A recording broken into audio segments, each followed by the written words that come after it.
我的缠绕画之旅。我妈妈说我小时候很容易带，不爱哭不爱闹，就爱没事涂个鸦。那时候要是给我一张纸和一支笔，过个大半天儿，那张纸就会变得一个字儿都写不下，涂满了小时候那些不明所以的图案。成年以后，涂鸦是我最重要的减压方式。无聊的时候，愤怒的时候，无奈的时候，我手边的任何一张草稿纸都会布满天书一样的离奇图案。2019年，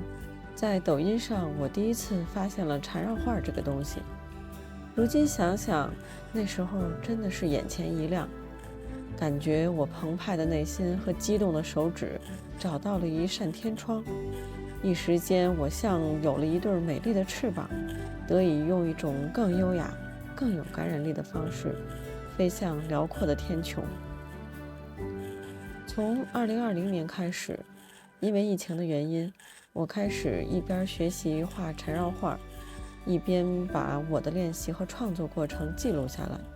并发布在 YouTube 平台上。作为对这个学习过程的记录，也作为对未来走得更远的期许，这个频道慢慢的成长，逐渐累积了订阅者，甚至开始少有盈利。这个过程里什么情绪都有，包括兴奋、焦虑、期待、失望、纠结、笃定、欣喜、惊讶。2年来无数次的再接再厉，劝慰自己耐住寂寞，在积累中慢慢学会各种技巧和手法，从一个毫无绘画基础的艺术小白，到可以自己独立创意一幅完整的缠绕画。虽然 YouTube 频道的成长很慢，但是在释放创作激情、提升艺术敏感、获取绘画灵感、平稳内在情绪这些方面，我的收获却是满满的。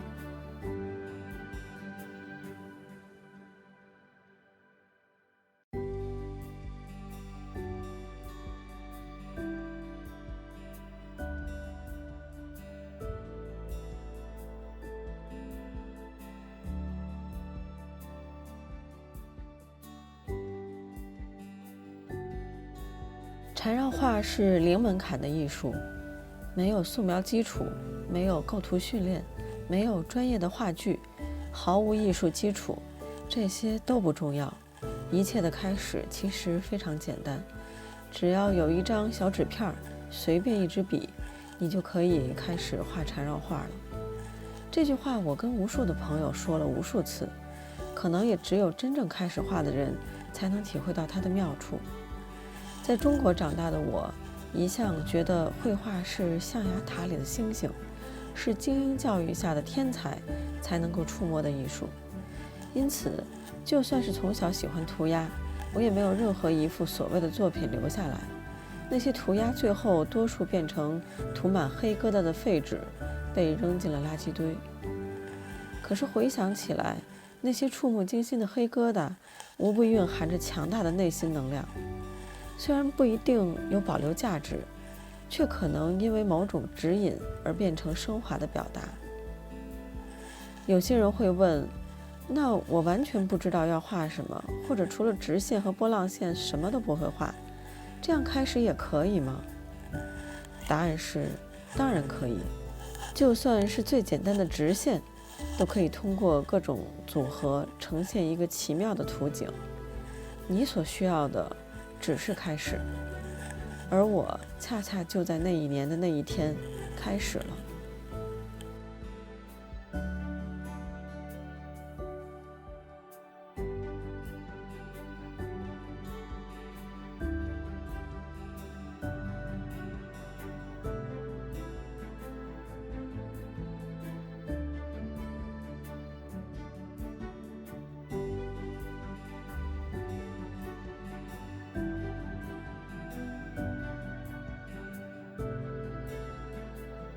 缠绕画的基本原理是，你不需要画得像什么。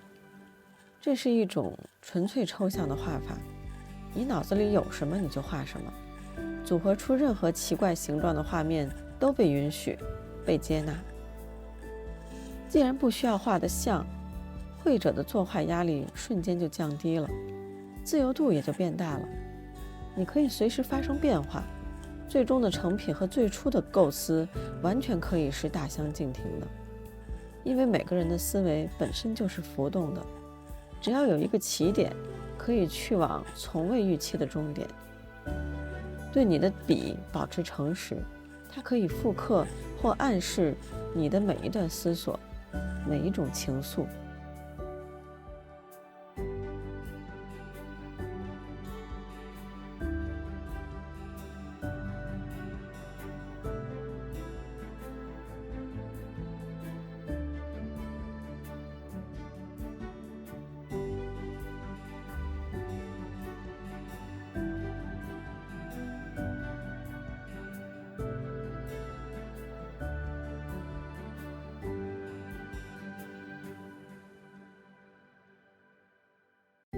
缠绕画的心理底色，完全接纳，不评判。学习缠绕画以后，我首先被激励的就是缠绕画没有对错之分，画错了的线条可以被优化、被调整、被变形、被修改。这是一种完全敞开的包容态度，没有老师给你打分数，没有眼睛盯着你的细微失误，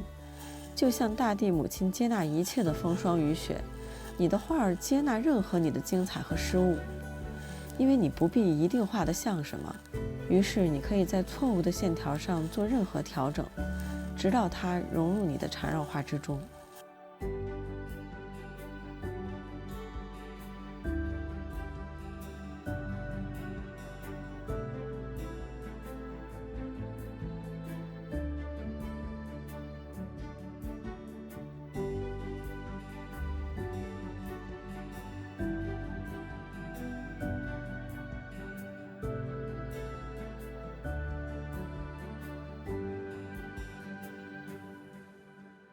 常用的图案，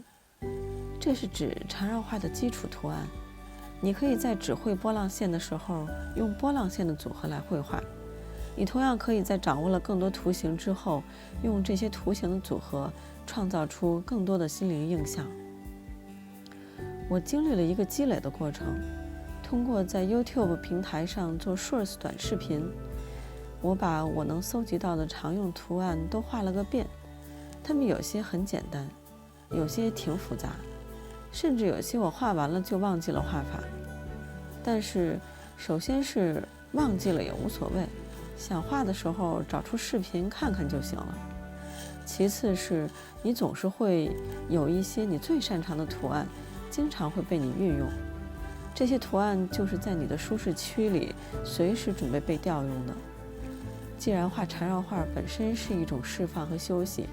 那么调用舒适区里的图案也就成了天经地义的放松动作。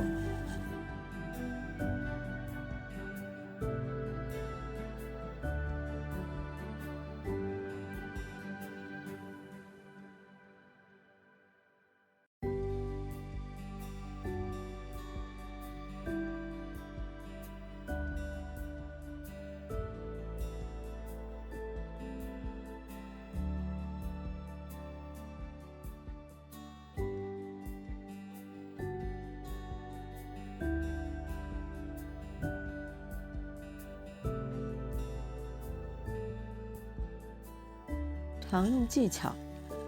既然是零门槛的艺术，你可以随时起步走上缠绕画的道路，你更可以在这条路上越走越精彩。通过掌握常用的图案，你可以拥有越来越多的绘画表达语汇，同时你还可以通过描边、添加阴影、添加填充元素、增加高亮、基本的填色、构建层次等等技巧，来让你的画作表现更多的内涵。这些技巧并不需要一蹴而就的学习和练习，而是随着你的涂鸦深入，渐渐掌握和运用。总之，这个过程完全无需枯燥的严格训练，而是在你自己放松和流畅地运用它们的过程中，达成一种自然的晋级。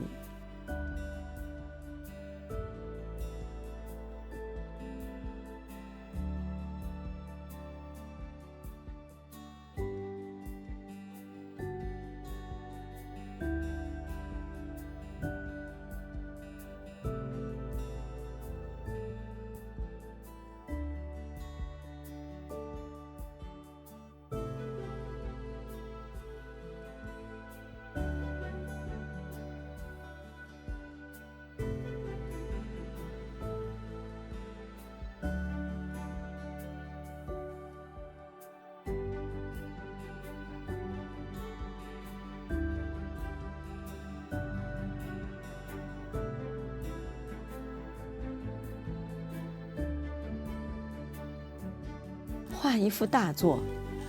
你会很容易想要画一幅大作。当你掌握了更多的基础图案和技巧以后，有阵子因为每天沉浸在缠绕画的氛围里，闭上眼睛，我眼前都会出现一幅幅画面。这些画面有时候是自己的灵光一闪，福至心灵；有时候是刚看到别人的画作，自己的心目中就出现了变形以后自己的再创作；有时候是看到身边的花鸟事物，在心中自然把它们变形成缠绕画。这个心理过程是奇妙的，也是激情的，是灵动的，更是让人蠢蠢欲动的。你真的想在这个时候拿起笔来，去把它画在自己的画纸上。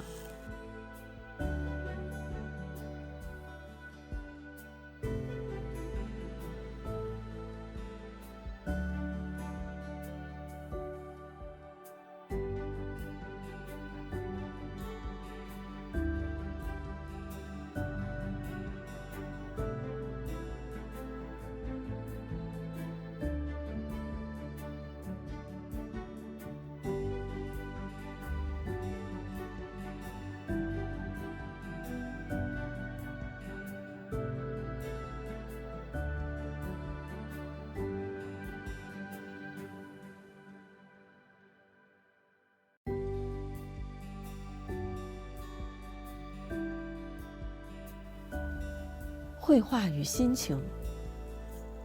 正如每一个天空都有阴晴，我们的心情和内在能量也是有波动和起伏的。你可以利用画缠绕画来适配你的任何心情。郁闷的时候画个舒服的图形来逗自己开心，烦躁的时候画个简单的图形用来舒缓压力，轻松的时候画一幅有挑战的图案用来激励自己的热情。或者任何其他情绪的时候，你总可以找到一个适合的画法来配合自己的内心。正如缠绕画的宗旨就是无条件的接纳自己，不论你画了什么，只要起笔，你终会有一个终点。你走过了一段绘画的路，同时也经历了一段心路历程，随之而来的灵感和勇气都被认可、被鼓励，你一定变成了一个更好的自己。所以任何一次起笔作画，它本身就是一种释放，是一种疗愈。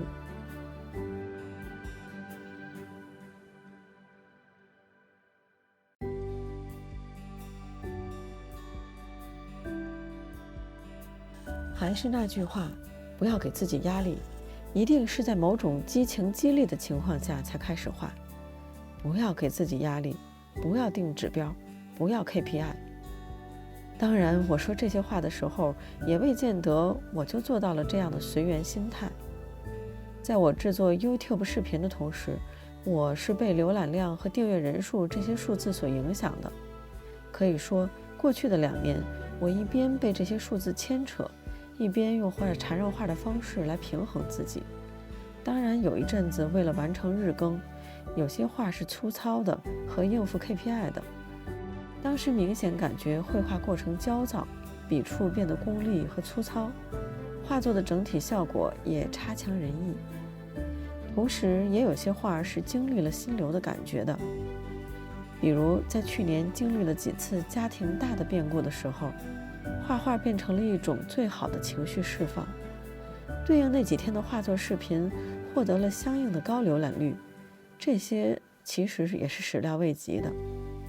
可见带入心流能量的画作，其能量也是流动的，通过视频流淌到了更多的观众那里。不得不说，这是一件可堪欣慰的事情。所以应景之作的焦躁，带着心流的自然绘画，这2者在成长过程里应该都是不可或缺的体验吧。给所有缠绕画的爱好者，放飞自己吧，既然想画那就去画，就好像从来没有观众一样。